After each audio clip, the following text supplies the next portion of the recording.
Welcome back. You're listening to Get Real with Bob and Stacy. Our guest for this segment is Deb Carberry, realtor with Lear Realty Partners. Welcome to the show, Deb. Hi, thank you.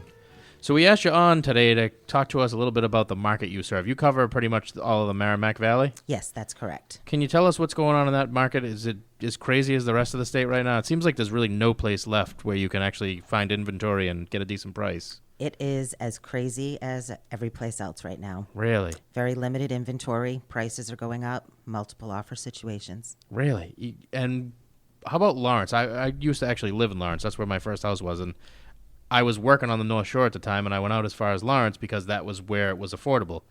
Anything left that's affordable in Lawrence, or is everything kind of going nuts? Lawrence right now has very limited inventory, and as you may remember, it's separated into different neighborhoods. Yeah. Right now, Mount Vernon is one of the most desirable neighborhoods in Lawrence. It borders Andover, and there is one property on the market in Come Mount on, just Vernon. one? Just one. And it is a property that's been on and off the market for the last couple of years. Really? And is it problems with the property or just asking too much? Just asking too much. Really? An unrealistic seller. How unrealistic? Very. Over threes? The property isn't priced too high, but they put value on land that doesn't have value. Oh, okay. I see. So just one in that entire, that's a huge neighborhood. Yes. They go within the first day or two. I just never thought I'd see the day. What kind of advice do you give to your buyers when you're working with them to win a bidding war? Do you tell them step away from a bidding war? How can you buy a house right now? Well, I think the first step is to get to know my buyers and let my buyers get to know me. And I think it's really building that relationship, the trust, the loyalty, and finding out what they really want, what they must have, and what they'd like to have. And then just educating them that there's, in this neighborhood particularly, there may be a bidding war. Letting them know just because somebody else is willing to overpay for property does not mean you need to overpay for the property. So that would go back to educating them, letting them know, that doesn't mean not putting in a great offer, putting in your best offer, but it means putting in that best offer and being able to walk away without any regrets. And what do most buyers want? Let's say first-time buyers that are looking in that neighborhood in particular. What do they expect for the money? First-time buyers, when they first come in, they usually want more than what they are able to get for their money. But in that neighborhood, they're typically looking for 3 to 4 bedrooms. They like to have 1.5 baths, garage, and some type of yard. Right. And are they looking for updated or fixer-uppers or both? I think they go in looking for updated. There are some neighborhoods, the Mount Vernon neighborhood, we see now there was a big changeover in neighbors a number of years back with young families coming in. Those houses have been updated and those sellers are moving up. And then we have neighbors that have been there for 60 years, original owners, and those homes are very dated at times. And I think part of it is when you're working with these buyers is to explain to them this may not be what you want, but this can be what you want. Right. And that's exactly what I did when I bought my house. I had the avocado green bathroom with the sink that was probably too close to the toilet to meet code. The kitchen was all Harvest Golds, everything. And I don't think anything in the blue shag rug.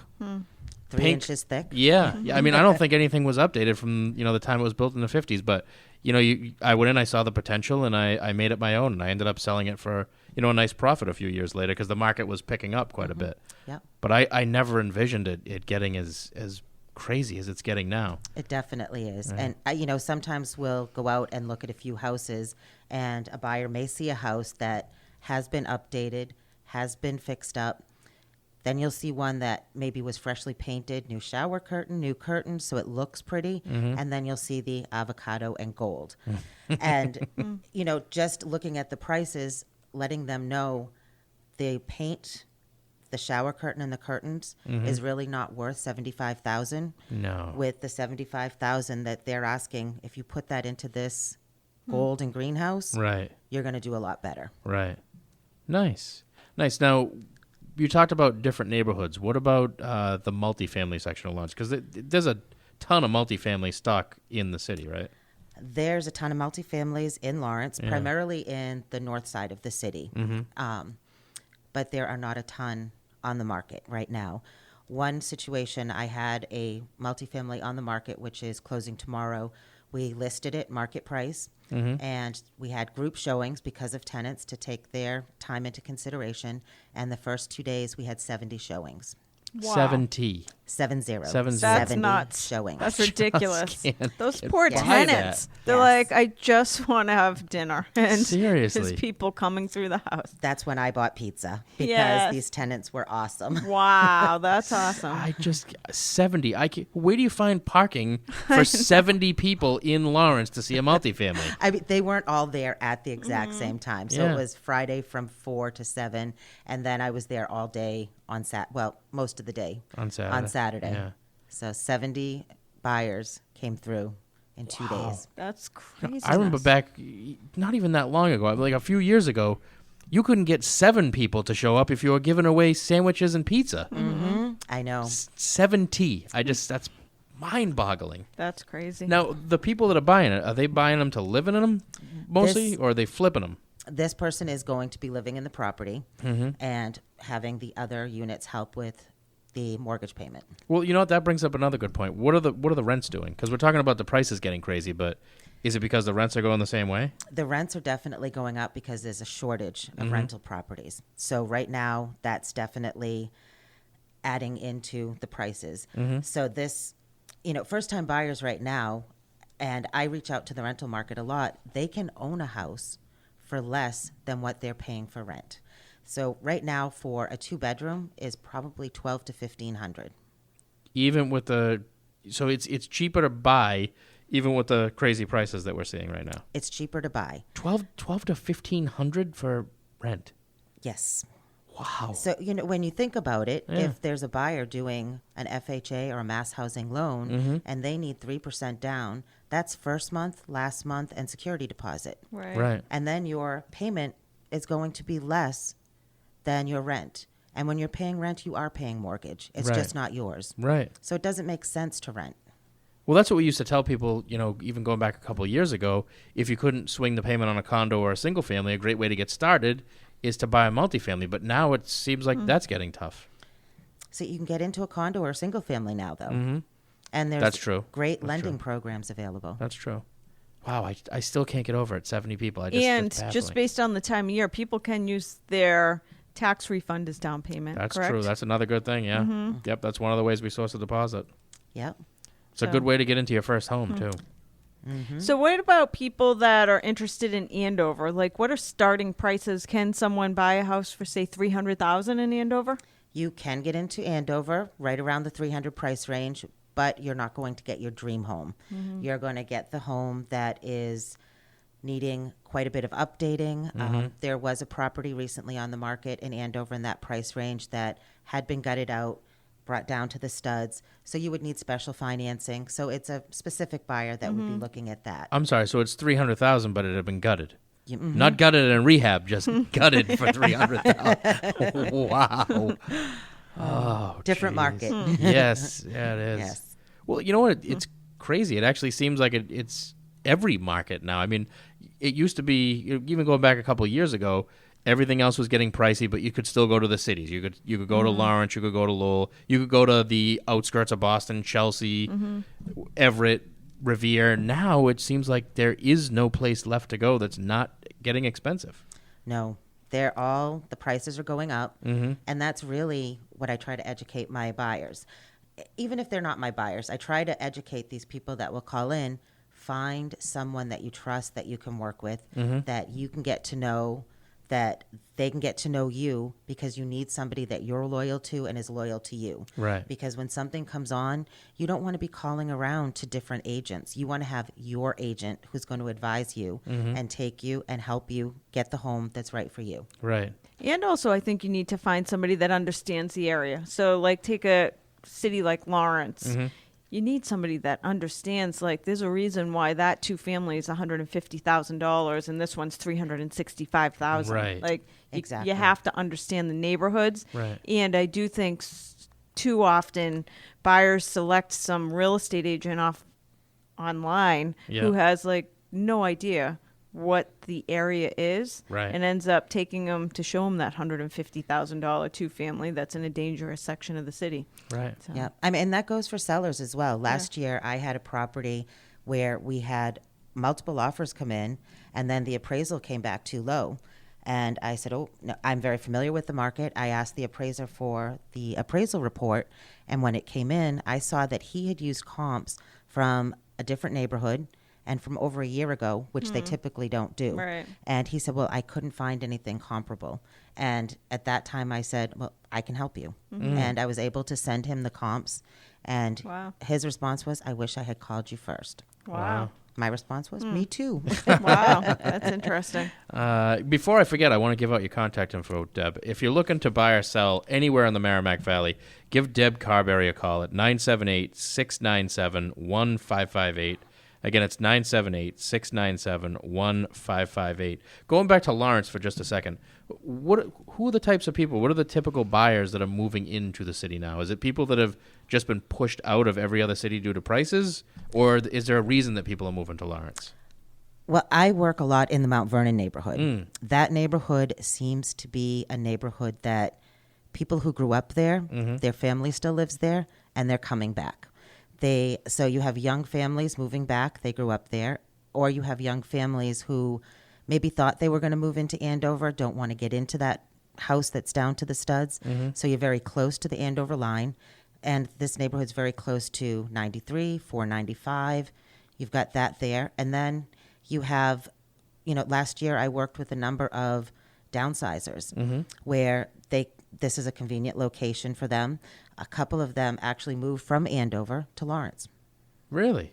And who would have thought?